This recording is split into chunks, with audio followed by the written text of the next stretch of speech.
කතාවට ආවතින් ඔයා අද මාගෙම කරගන්නද රහසක් කියලා හා කිව්වොත් ඔයා මට මාවෙනම් නුඹේ අග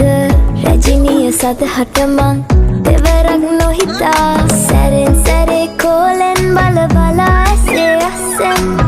බොරුවට එපා වගේ හිඳින්න එපා රවන්න එපා ටිකෙන් ටිකේ ආලෙන් පුරවලා හිතේ හිස්තැන් නුඹ මට හිතක් වටින කෙනා නිසා